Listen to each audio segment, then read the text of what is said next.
setting off from the great civilized cities of the East like Athens and Tyre. Adventurous Greek traders sailed west into uncharted seas.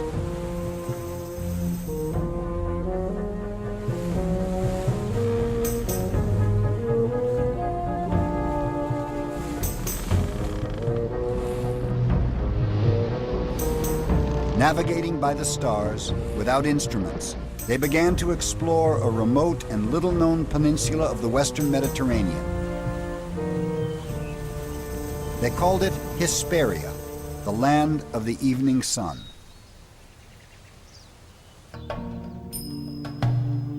Here in the hills of Tuscany, there were already walled cities.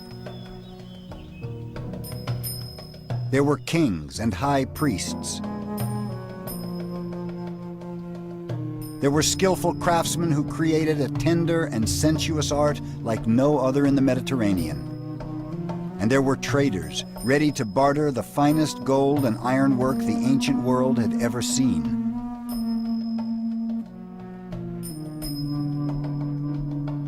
Before Rome, there were the Etruscans. They taught the Romans everything, but left no written records. The Etruscans lived in the fertile hills of Tuscany. But their real wealth lay underground, the richest deposits of iron ore, copper, and tin in the central Mediterranean.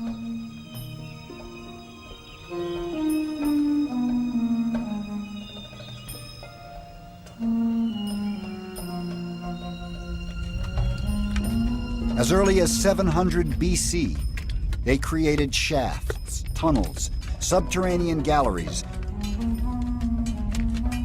smelters and slag heaps so vast that 2,500 years later, Mussolini reprocessed them to produce weapons for World War II.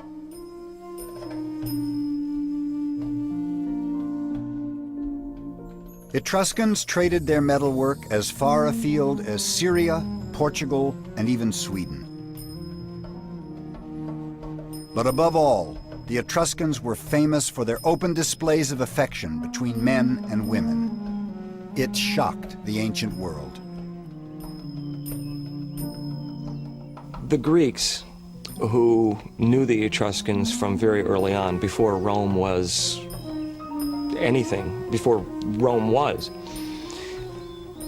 saw that the Etruscan people gave a position to women that the Greeks certainly wouldn't. Not only were women part of the entire house, women reclined at banquets with men, which for a Greek was absolutely unthinkable. It is no shame for the Etruscans to be seen having sexual experiences, for this too is normal there. It seems to be the local custom. Posidonius. And they show no shame in sensuous acts.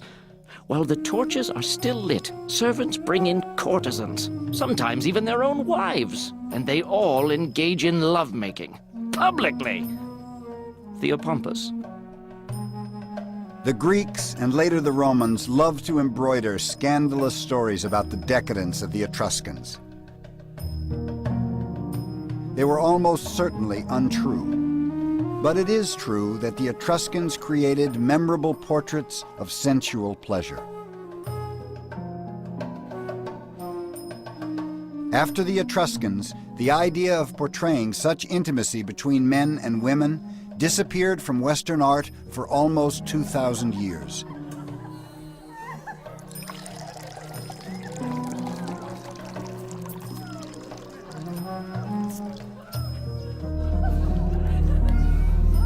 The change began with the Romans, who grew up in their shadow.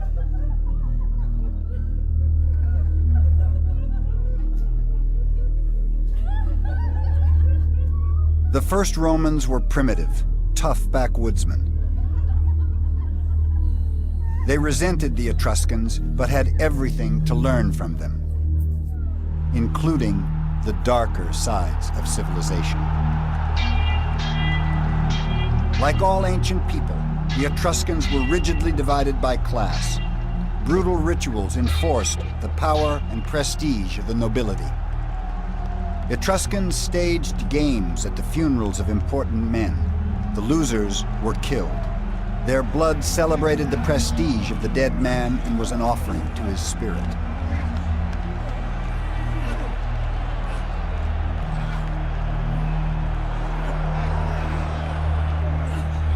The wrestlers were slaves captured in warfare. Their lives were worth nothing. Only their deaths were significant. The practice of human sacrifice was common in the ancient world. The Etruscans were no exception. The blood of slaves and captives watered the ground at state rituals throughout the Mediterranean. Romans inherited the Etruscan taste for sacrificial blood. Gladiatorial combat was the Roman equivalent of these gory celebrations of power.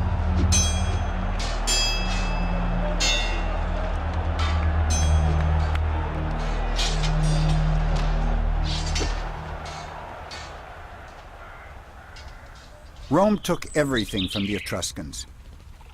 Etruscan engineers showed them how to drain the marshes where Rome now stands and channel the water into underground sewers.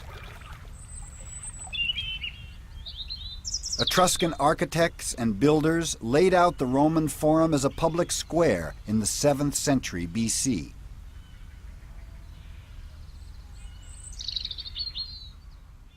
Though Romans owed everything to the Etruscans, they would one day turn on them, crush their beautiful cities, and defame their memory. It would be the first step on Rome's path to empire.